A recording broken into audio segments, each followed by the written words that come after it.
Hi friends, అందరూ ఎలా ఉన్నారు? ఈ రోజు బురుండి దేశం గురించి మీకు తెలియని కొన్ని విశేషాలు చెప్తాను. బురుండి ఆఫ్రికాలోని గ్రేట్ లేక్స్ ప్రాంతంలో ఒక చిన్న సముద్ర తీరం లేని దేశం. దీని చరిత్ర, సంస్కృతి మరియు భౌగోళిక వైవిధ్యం గురించి అనేక ఆశ్చర్యకరమైన నిజాలు దాగి ఉన్నాయి. అవి ఈ వీడియోలో చెప్తాను. నెంబర్ 1, బురుండిలో 2 రాజధాని నగరాలు ఉన్నాయి. గిటెగా రాజకీయ రాజధాని మరియు బుజుంబురా ఆర్థిక రాజధాని. 2019లో గిటెగాను రాజకీయ రాజధానిగా మార్చారు. ఇది దేశం మధ్యలో ఉండడం వల్ల ఎంపిక చేయబడింది. నెంబర్ 2, బురుండిలోని ట్యాంగిన్యికా సరస్సు మరియు రిజిజి నది ప్రాంతాల్లో గుస్తావ్ అనే నీలి ముసలి ప్రసిద్ధి చెందింది. ఈ ముసలి 60 ఏళ్లకు పైగా వయసు కలిగి 300 మందికి పైగా మనుషులు చంపినట్టు పుకార్లున్నాయి.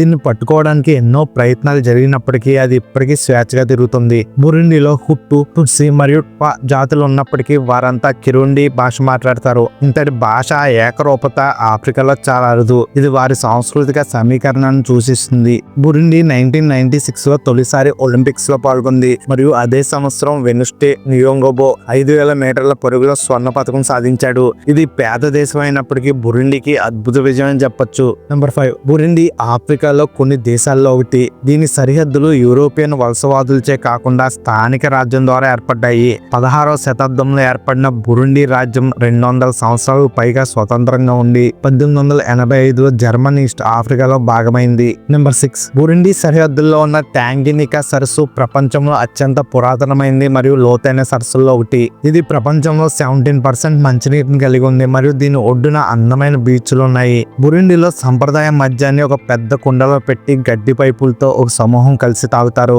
ఈ ఆచారం ఆధునిక బారుల్లో కూడా కొనసాగుతుంది. బురుండి ప్రపంచంలో అత్యంత పేద దేశాల్లో ఒకటిగా గుర్తించబడింది. 80% జనాభా వ్యవసాయంపై ఆధారపడి ఉంటుంది. కాఫీ మరియు టీ దాని ప్రధాన ఎగుమతులు. ఇవి విదేశీ ఆదాయంలో 90% ఆకర్షిస్తాయి. బురుండి దేశం గురించి మరింత లోతుగా అయితే మాట్లాడుకుందాం. బురుండి 16వ శతాబ్దంలో ఏర్పడిన బురుండి రాజ్యంగా స్వతంత్ర రాజ్యంగా ఉండేది. ఈ రాజ్యం హుటు, టుట్సి మరియు ట్వా జాతులను ఒకే సామాజిక వ్యవస్థ కింద ఏకీకృతం చేసింది. అప్పటి రాజు మామ్మి పరిపాలనలో గనామి అధికారులు అన్నమాట. గనామి అంటే సహాయపడేవారు. 1885లో బెర్లిన్ సమావేశంలో బురుండి జర్మనీ ఈస్ట్ ఆఫ్రికాలో భాగమైంది. ఆ తర్వాత 1919లో మొదటి ప్రపంచ యుద్ధం తర్వాత బెల్జియం వలసవాదులు పరిపాలనలోకి వెళ్ళింది. వలసవాదులు హుటి, టుట్సి విభజనను తీవ్రతరం చేసి సామాజిక అసమానతను సృష్టించారు. 1962లో బురుండి బెల్జియం నుండి స్వతంత్రం పొందింది. కానీ దాని తర్వాత రాజకీయ స్థిరత, హుటు, టుట్సి సంఘర్షణలు మరియు ఆర్థిక సవాళ్లు ఎదుర్కొంది.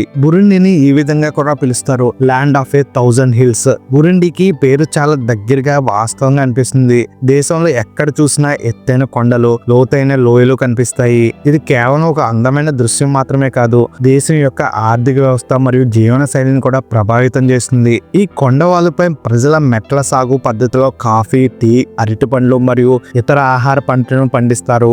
ఇది సాగు చేయడానికి శ్రమతో కూడుకున్నది అయినప్పటికీ సారవంతమైన నేలలో పంటలకు అనుకూలంగా ఉంటాయి. కొండ ప్రాంతాలు కావడంతో రవాణా వ్యవస్థ అభివృద్ధికి ఆటంకాలు ఏర్పడ్డాయి. రోడ్లు నిర్మించడం ఖర్చుతో కూడుకున్నది మరియు నిర్వహణ కూడా చాలా కష్టం. చాలా మంది ప్రజలు నడిచి లేదా సైకిల్ పై ప్రయాణం చేస్తారు. ఇక్కడ ఈ కొండలు వర్షపు నీటిని నదుల్లోకి మళ్లించి సరస్సులను పోషిస్తున్నాయని చెప్పొచ్చు. అయితే కొండవాళ్ళపై అటవీ నిర్మూలన భూసార నష్టానికి దారితీస్తుంది. ఈ దేశంలోని టాంగానికా సరస్సు ప్రపంచంలోనే 2వ అతిపెద్ద మంచినీటి సరస్సు, లోతులో 2వది మరియు ఘన పరిమాణంలో 3వది. ఈ సరస్సు Burundi, Tanzania, Congo, democratic republic మరియు జాంబియా దేశాల మధ్య పంచుకోబడుతుంది. ఈ సరస్సు వేల కొలది ప్రత్యేకమైన చేప జాతులకు, ముఖ్యంగా సిచ్లిడ్స్ యొక్క నిలయని చెప్పొచ్చు. ఇవి ప్రపంచంలో మరెక్కడా కనిపించు ఈ చేపలు.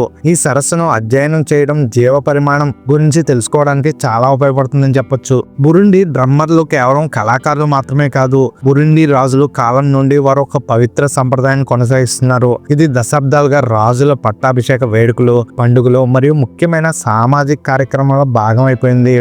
ఈ కచేరీలు గాని, ఈ సంప్రదాయాలు గాని ఎలా ఉంటాయంటే, ప్రదర్శనలో కేవలం డ్రమ్ వాయించడం కాదు, డ్రమ్స్ ని నెత్తిన పెట్టుకుని నృత్యం చేయడం, అద్భుతమైన సమకాలీనలతో కూడిన లయలను సృష్టించడం మరియు అద్భుతమైన శక్తిని ప్రదర్శించడం. బురుండి దీర్ఘకాలికంగా జాతి విభేదాలు, హుటు మరియు తుట్సి వర్గాల మధ్య రాజకీయ అస్థిరతతో బాధపడుతుంది. ఈ సంఘర్షణలో లక్షలాది మంది ప్రాణాలు బలికొన్నాయి, మౌలిక సదుపాయాలను నాశనం చేశాయి మరియు ఆర్థిక అభివృద్ధిని అడ్డుకున్నాయి. పేదరికం, వాతావరణ మార్పులు మరియు భూసార నష్టం కారణంగా చాలా మంది ప్రజలు ఆహారం కోసం ఇబ్బంది పడుతున్నారు. పోషకాహార లోపం పిల్లల్లో సర్వసాధారణం అయిపోయింది. ఇక్కడ విద్య, ఆరోగ్యం, పరిశుభ్రత వంటి రంగాల్లో బురుడి ప్రపంచంలోనే వెనకబడి ఉంది. తక్కువ ఆయుర్దాయం, అధిక శిశువు మరణాల రేటు వంటివి పేదరికాన్ని ప్రతిబింబిస్తున్నాయి. ఇక్కడ బురుండి పచ్చని కొండలు మరియు సముద్రపు నీటికి దగ్గరగా ఉండడం వల్ల విభిన్న వృక్షజాలం మరియు జంతుజాలానికి నిలయంగా మారింది. ఇక్కడ కొన్ని జాతీయ పార్కులు మరియు ప్రకృతి సంరక్షణ కేంద్రాలు ఉన్నాయి. ఇక్కడ చింపాంజీలు ఊరిళ్లలో మరియు వివిధ రకాల పక్షులకు ఆశ్రమిస్తున్నాయి. ఇక్కడ అయితే జనాభా పెరుగుదల మరియు భూమి వినియోగం వన్యప్రాణులకు ఒక సవాల్గా మారింది. కిరుండి